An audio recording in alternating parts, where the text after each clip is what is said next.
ജമ്മുകാശ്മീരിൽ പരിശീലനം കഴിഞ്ഞ് മടങ്ങിയ 2500 CRPF ജവാന്മാരുടെ വാഹന വ്യൂഹത്തിന് നേരെയാണ് ജയ്ഷ ഭീകരർ ഇന്നലെ ചാവേർ ബോംബാക്രമണം നടത്തിയത്. 43 ജവാന്മാരാണ് വീരമൃത്യു വരിച്ചത്. സാധാരണ ഇത്തരമൊരു വാഹന വ്യൂഹത്തിൽ 1000 പേരാണ് ഉൾപ്പെടുത്താറുള്ളത്. എന്നാൽ ഇത്തവണ അത് 2547 ആയി. മഞ്ഞുവീഴ്ച കാരണം കഴിഞ്ഞ ഏതാനും ദിവസങ്ങൾ ദേശീയപാത അടച്ചിട്ടിരുന്നതിനാലാണിത്. 12 കിലോമീറ്റർ ദൂരത്തേക്ക് വരെ സ്ഫോടന ശബ്ദം കേട്ടു എന്നാണ് പ്രദേശവാസികളെല്ലാം പറയുന്നത്.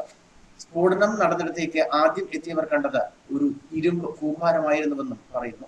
ഭൂരിപക്ഷം പേരും അവധിക്ക് ശേഷം തിരികെ ജോലിയിലേക്ക് പ്രവേശിക്കാനുള്ള യാത്രയിലായിരുന്നു. റോഡിലെ പ്രതിബന്ധങ്ങൾ മാറ്റാനും ഭീകരാക്രമണത്തെ പ്രതിരോധിക്കാനും പ്രത്യേക സംഘങ്ങൾ വാഹന വ്യൂഹത്തിന് ഒപ്പമുണ്ടായിരുന്നു. 44 ജവാന്മാരുണ്ടായിരുന്ന സൈനിക വാഹനത്തിലേക്കാണ് ജയ്ഷ ഭീകരൻ സ്ഫോടക വസ്തുക്കൾ നിറച്ച വാഹനം ഇടിച്ചു കയറ്റിയത്. 12 കിലോമീറ്റർ ദൂരത്തേക്ക് വരെ സ്ഫോടനത്തിന്റെ ശബ്ദം കേട്ടതായാണ് പ്രദേശവാസികൾ പറയുന്നത്. സ്ഫോടനത്തിൽ തകർന്ന ബസ് ഇരുമ്പ് കൂമ്പാരമായ അവസ്ഥയിലായിരുന്നു. സമീപത്തെ കടക്കാരെല്ലാം ഓടി രക്ഷപ്പെട്ടു. ജമ്മുകാശ്മീർ നിയമസഭയ്ക്ക് നേരെ 2001-ലുണ്ടായ കാർ ബോംബാക്രമണത്തിന് ശേഷം താഴ്വരയിൽ ഇതാദ്യമായാണ് ഇത്തരമൊരു ചാവേറാക്രമണം ഉണ്ടാകുന്നത്. അന്ന് 3 ചാവേറുകളടക്കം 43 പേരാണ് മരിച്ചത്.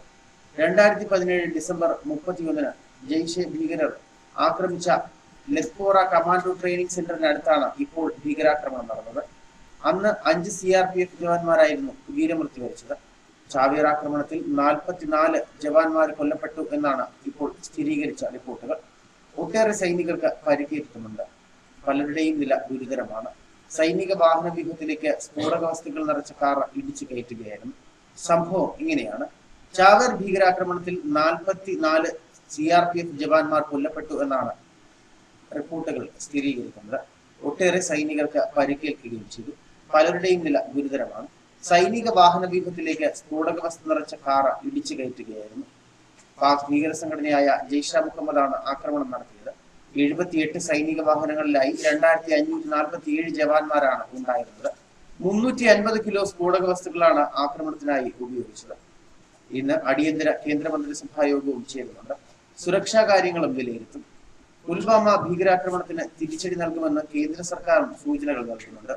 ജവാന്മാരുടെ ജീവത്യാഗം വ്യർത്ഥമാകില്ല എന്നാണ് പ്രധാനമന്ത്രി നരേന്ദ്രമോദി വ്യക്തമാക്കുന്നത്.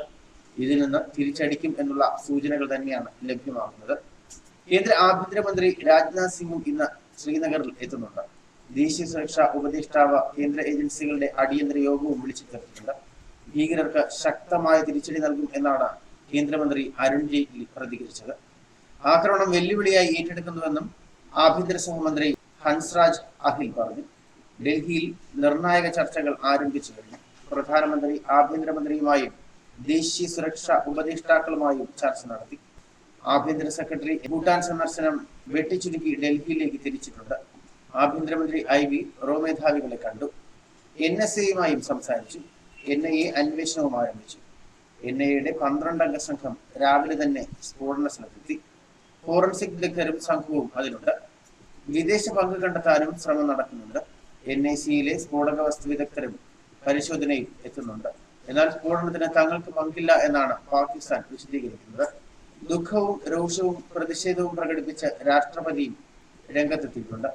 ഭീകരരെ മറക്കാനാകാത്ത പാഠം പഠിപ്പിക്കും എന്നാണ് കേന്ദ്രമന്ത്രി അരുൺ ജെയ്റ്റ്ലി പ്രതികരിച്ചത്.